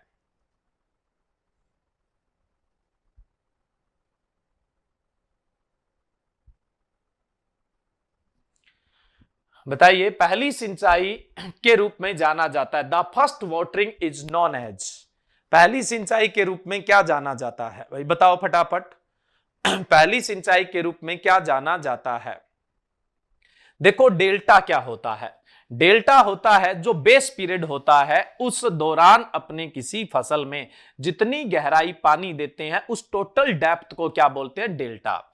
अब बात आती है बेस पीरियड क्या होता है, फसल लगाने के बाद पहली सिंचाई से लेकर कटाई से पहले जो अंतिम सिंचाई होती है, पहली से अंतिम सिंचाई के बीच का जो टाइम होता है वो बेस पीरियड होता है। और बेस पीरियड के दौरान जितना आप इरिगेशन डेप्थ देते हैं उस टोटल डेप्थ को डेल्टा कहा जाता है। और पहला जो फसल में इरिगेशन होता है उसको हम बोलते हैं कोर इरिगेशन, क्या बोलते हैं, कोर इरिगेशन बोलते हैं। और पहले इरिगेशन में आप जितनी डेप्थ दोगे उसको आप क्या बोलते हैं, जितनी डेप्थ दोगे उसको आप क्या बोलते हैं, कोर डेप्थ बोलते हैं। क्या बोलेंगे स्टूडेंट, इसको आप कोर डेप्थ बोलते हैं। अच्छे से ध्यान रखना, कोर डेप्थ किसको बोलोगे, जो पहली सिंचाई दे रहे हैं उसकी डेप्थ को कोर डेप्थ और उस सिंचाई को कोर बोलते हैं। ड्यूटी क्या होती है स्टूडेंट, देखिए कोई भी सिंचाई परियोजना है उसका जो पानी है वो बेस पीरियड के दौरान कितने एरिया को सिंचित करता है। कोई भी इरिगेशन प्रोजेक्ट है उसका जो रिजर्व है उसमें जितना पानी है वो पानी कितने एरिया में बेस पीरियड के दौरान मतलब इरिगेशन दे देगा, यानी उस फसल को इरिगेशन दे के ढंग से पका देगा, तो उसको हम क्या बोलते हैं, ड्यूटी बोलते हैं। कितना एरिया कवर करेगा वो ड्यूटी है, और कितनी डेप्थ देनी है वो क्या कहलाता है स्टूडेंट, डेल्टा कहलाता है। बट राइट आंसर इस क्वेश्चन का पूछा गया है आपसे, फर्स्ट इरिगेशन को क्या बोलेंगे, कोर बोलेंगे। क्या बोलते हैं, कोर बोला जाता है। क्लियर है स्टूडेंट, तो इसका राइट आंसर होगा कोर। आप किसी फसल में मान लो 4 सिंचाई दे रहे हैं, तो कौन सी सिंचाई के दौरान आप सबसे ज्यादा पानी देते हैं, कौन सी सिंचाई के दौरान, जितनी भी 1 2 3 4 5 जितनी भी आप सिंचाई दे रहे हैं, कौन सी सिंचाई के दौरान आप सबसे ज्यादा पानी देंगे, कौन सी सिंचाई के दौरान आप सबसे ज्यादा पानी देंगे, बताओ भाई, कौन सी सिंचाई के दौरान आप सबसे ज्यादा पानी देंगे। पहली सिंचाई में, कोर इरिगेशन में सबसे ज्यादा इरिगेशन डेप्थ दी जाती है। जैसे जैसे नेक्स्ट इरिगेशन की तरफ जाओगे वैसे वैसे इरिगेशन की डेप्थ घटती जाती है। सबसे कम पानी लास्ट इरिगेशन में देते हैं, और सबसे ज्यादा पानी जो होता है वो फर्स्ट इरिगेशन में दिया जाता है, यानी कोर इरिगेशन में दिया जाता है। ठीक है स्टूडेंट, नेक्स्ट क्वेश्चन है, father of sustainable water management. जो सस्टेनेबल वाटर मैनेजमेंट है उसके जनक कौन है, फटाफट बताओ भाई। डॉक्टर गौतम डी ऑप्शन जो है ये तो है फादर ऑफ ट्रांसप्लांटिंग ऑफ पियर मिल्ट। जो पियर मिल्ट की ट्रांसप्लांटिंग से खेती करना है उसको किसने बताया था, डॉक्टर गौतम ने बताया था। पी के नायर है, इनको father of modern agro forestry कहा जाता है। Father of modern agro forestry, आधुनिक कृषि वानिकी विज्ञान के जो जनक है वो पी के नायर को कहा जाता है। फिर है के जी तेजवानी को father of Indian agro forestry कहा जाता है। भारतीय कृषि वानिकी के जनक के जी तेजवानी को कहा जाता है।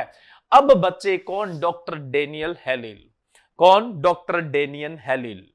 डॉक्टर डेनियल हेलिल है, इनको father of sustainable water management कहा जाता है। टिकाऊ जल प्रबंधन के जनक किसको कहा जाता है, डेनियल हेलिल को कहा जाता है। डेनियल हेलिल ने east Asian countries, middle Asian countries, African countries के अंदर ड्रिप इरिगेशन को बढ़ावा दिया, और इससे क्या है, लोगों में फूड सिक्योरिटी पैदा की। इसलिए इन्हें 2012 के अंदर वर्ल्ड फूड प्राइज भी दिया गया था। इन्हें 2012 के अंदर वर्ल्ड फूड प्राइज है वो भी दिया गया था। क्लियर है स्टूडेंट, 2012 में इन्हें वर्ल्ड फूड प्राइज भी मिला है। और वर्ल्ड फूड प्राइज स्टूडेंट उसको मिलता है जो क्या करता है, फूड सिक्योरिटी देता है, खाद्य सुरक्षा देता है। चाहे वो क्वालिटी इंप्रूव करके दे रहा है, चाहे वो क्वांटिटी इंप्रूव करके दे रहा है, चाहे वो अवेयरनेस पैदा करके दे रहा है, चाहे वो इनडायरेक्ट किसी तरह से फूड सिक्योरिटी दे रहा है, तो फूड सिक्योरिटी वाले को वर्ल्ड फूड प्राइज मिलता है। इनको 2012 में मिला था। ठीक है, नेक्स्ट अपने बात करें, डॉक्टर डेनियल हेलिल है, सस्टेनेबल वाटर मैनेजमेंट यानी टिकाऊ जल प्रबंधन के जनक डॉक्टर डेनियल हेलिल है। ठीक है, नेशनल एग्रो फॉरेस्ट्री पॉलिसी, जो राष्ट्रीय कृषि वानिकी नीति है वो कब आई थी, राष्ट्रीय कृषि वानिकी नीति है वो कब आई थी। देखिए स्टूडेंट, टीजीटी के न्यू बैच कब लॉन्च होंगे, टीजीटी के न्यू बैच अभी चल रहे हैं, और कुछ 2-3 दिन में और नए बैच है वो स्टार्ट होने वाले हैं, तो आप पहले से भी उनको ज्वाइन कर सकते हैं। ठीक है, तो जो पहले चल रहे हैं उसमें भी ज्वाइन कर सकते हैं, और नया है उसको भी आप ज्वाइन कर सकते हैं। और ज्यादा जानकारी के लिए इस नंबर पे भी आप कांटेक्ट कर सकते हैं। नेशनल एग्रो फॉरेस्ट्री पॉलिसी जो है वो 2014 में आई थी। कब आई थी स्टूडेंट, 2014 के अंदर आई थी। कृषि वानिकी नीति कब आई स्टूडेंट, 2014 के अंदर आई थी। राइट आंसर क्या है, ए ऑप्शन है वो आपका राइट है। चले नेक्स्ट क्वेश्चन के अंदर। नेक्स्ट अगला क्वेश्चन है, hybrid seed production of red gram अरहर में संकर बीज उत्पादन के काम में लेते हैं। इमास्कुलेशन किया जाता है, या रोप पुलिंग यानी रस्सा खींच के इमास्कुलेशन करते हैं, या जेनेटिकल मेल स्टेरिलिटी यूज करते हैं, या ट्रांसजेनिक मेल स्टेरिलिटी यूज की जाती है। तो रेड ग्राम में, अरहर में जो हाइब्रिड सीड प्रोडक्शन करने के लिए इनमें चारों में से कौन सी चीज काम में लेते हैं, फटाफट बताइए भाई। रेड ग्राम में इन चारों में से कौन सी चीज है वो सीड प्रोडक्शन के काम में लेते हैं, लेते हैं। यहां लेंगे जेनेटिकल मेल स्टेरिलिटी, अनुवांशिक नर बंध्यता है वो काम में ली जाती है। तो राइट आंसर क्या होगा स्टूडेंट, यहां पर सी ऑप्शन राइट होगा, सी ट्रांसजेनिक मेल स्टेरिलिटी काम में नहीं लेते हैं। कोई बात नहीं, शुभम गलत कर दिया तो डिलीट करने की कोई जरूरत नहीं है, गलत करते करते अपने सही कर जाएंगे। नेक्स्ट है एगार इज ऑब्टेन फ्रॉम, एगार किससे प्राप्त किया जाता है? रेडोफाइसिन ग्रुप के जो भी मेंबर होते हैं, जिनको आप बताओ भी, एगार किससे प्राप्त किया जाता है? एगार जो है वो गिलेडियम और ग्रेसिलेरिया से प्राप्त किए जाते हैं। क्या है भी ये, और क्या बोला जाता है इन्हें, और क्या बोलते हैं अपने इनको, ग्लेडियम और ग्रेसिलेरिया को, और किस नाम से जानते हैं? एल्गी है। कौन से एल्गी है? Red algae. कैसे एल्गी है स्टूडेंट? रेड एल्गी है, रेड एल्गी है, ठीक है। इसीलिए मैंने शब्द क्या बोला था? रेडोफिलस ग्रुप के, है ना ये। तो गिलेडियम और गिलासिया जो है वो रेड एल्गी है और इनसे एगार प्राप्त किया जाता है। अब बताइए कि एगार किस काम आता है? इसका राइट आंसर क्या होगा? बी ऑप्शन होगा। आप पहले बताइए ये एगार किस काम आता है, क्या उद्देश्य होता है इसका, बताओ भाई। बिल्कुल सी एल्गी, रेड एल्गी है। ये एगार किस काम आता है, बताओ भाई स्टूडेंट, ये एगार किस काम आता है?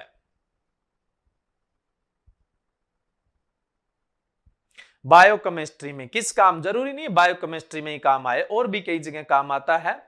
सबसे ज्यादा अपने टिश्यू कल्चर में, ठीक है, कि काम में लेते हैं इसको, वो आपकी बात ठीक है। टिश्यू कल्चर में जो मीडिया तैयार करते हैं उसका सॉलिडिफिकेशन के काम आता है। किस काम आता है? कल्चर के सॉलिडिफिकेशन के अंदर ये काम आता है, ठीक है। ग्लेडियम और ग्रेसिलेरिया जो होते हैं रेड एल्गी के नाम से जाना जाता है। नेक्स्ट अगला क्वेश्चन है student, sapota is originated at, चिक्कू का उत्पत्ति कहां से हुआ है? चिक्कू का उत्पत्ति कहां से हुआ है? आइसक्रीम में भी स्टेबलाइजर के रूप में बिल्कुल बहुत जगह सॉलिडिफिकेशन में काम आता है। ऐसा नहीं है कि बायोटेक्नोलॉजी में या टिश्यू कल्चर में ही काम में लिया जाता है।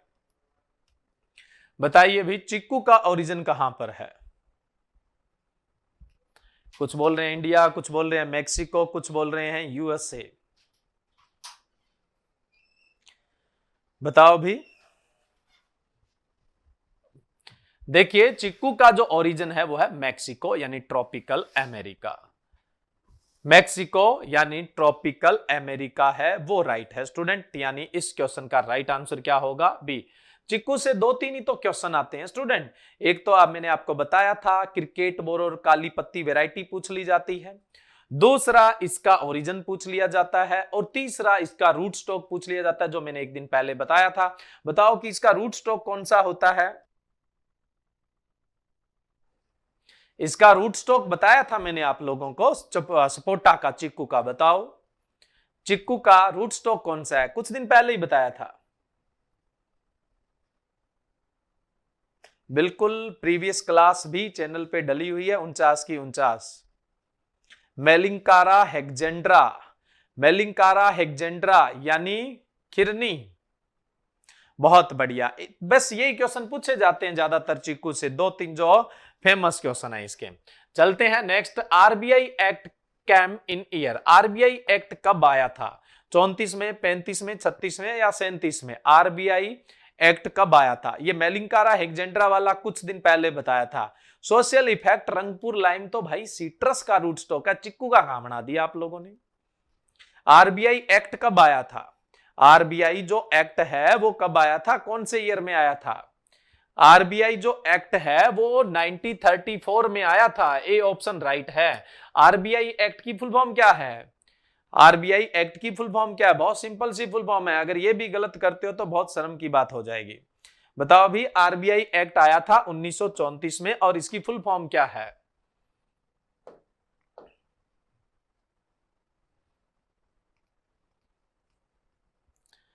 आरबीआई एक्ट की फुल फॉर्म क्या है? ये तो आप लोगों को देखो पका पकाया सा क्वेश्चन मिल गया ना।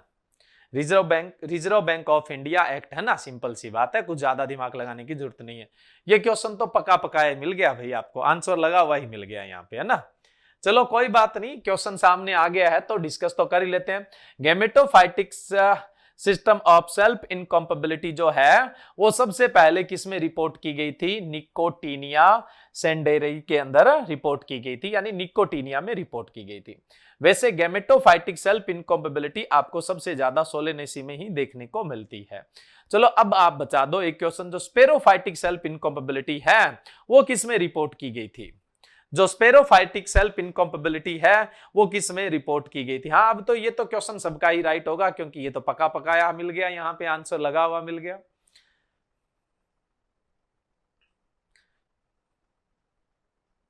आरबीआई एक्ट 1934 ये भी। जो गैमेटोफाइटिक है वो तो सोलेनेसी क्रॉप में, स्पेरोफाइटिक जो सेल्फ इनकॉम्पेबिलिटी है वो सबसे पहले किसमें रिपोर्ट की गई थी? स्पेरोफाइटिक सेल्फ इनकॉम्पेबिलिटी सबसे पहले किसमें रिपोर्ट की गई थी?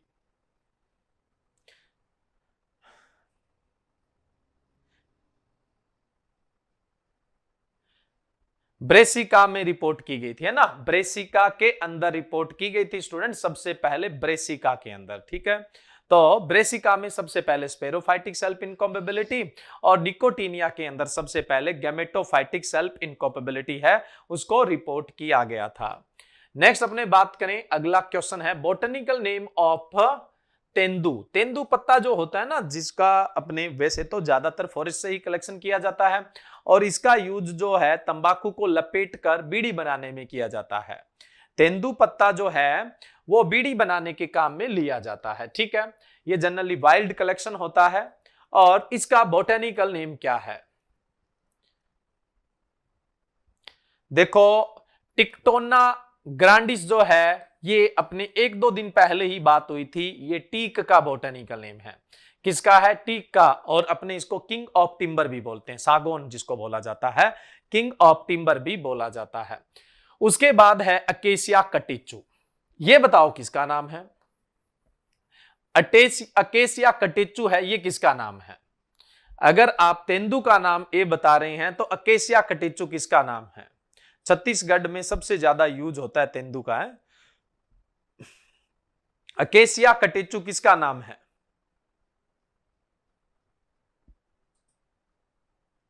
बिल्कुल बढ़िया भाई, खेर का होता है। किसका होता है? खेर का होता है। जो अकेसिया कटिचू है ये खेर का नाम होता है। और वहीं पे अपने बात करें डायोस्पायरस मिलिनोक्साइलोन, ये तेंदू पत्ता का नाम होता है। और इस क्वेश्चन का राइट आंसर क्या होगा? ए ऑप्शन है वो आपका राइट होगा। कौन सा राइट होगा? ए ऑप्शन राइट होगा। नेक्स्ट चलें अगले क्वेश्चन के अंदर। नहीं बस भाई इतना ही क्वेश्चन है आज के लिए, ठीक है। तो कल अपने मिलेंगे 9 बजे ही शानदार क्वेश्चन के साथ।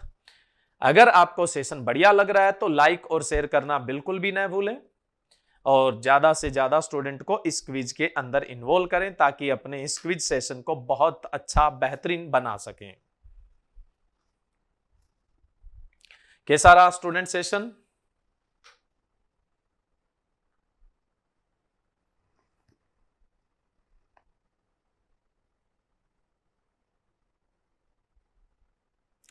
हेमंत जसवाल, आज बहुत ज्यादा पढ़ना पड़ेगा। आज कुछ एग्रो फॉरेस्ट्री के भी क्वेश्चन थे ना, तो एग्रो फॉरेस्ट्री हो सकता है आप कम पढ़ते हो। शेयर किसको करना है? एग्रीकल्चर के स्टूडेंट को करना है शेयर भाई, ये भी कोई पूछने वाली बात? मशरूम पर भी क्वेश्चन आएंगे, क्यों नहीं आएंगे। एक छोटा मोटा क्वेश्चन तो कल ही आया था इफ्को के लिए, तो इफ्को में ये क्वेश्चन कौन मना करता है, ये भी तो आएंगे ही।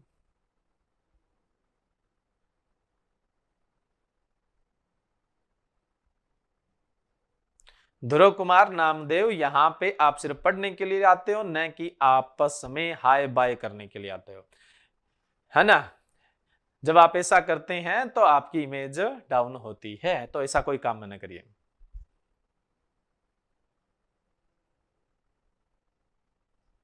मशरूम पर भी लेक्चर लेके आएंगे, ठीक है। Okay student, good night. और बाकी जो भी इफ्को के बारे में जानकारी डाल देंगे। ओके गुड नाइट, मिलते हैं कल 9 बजे।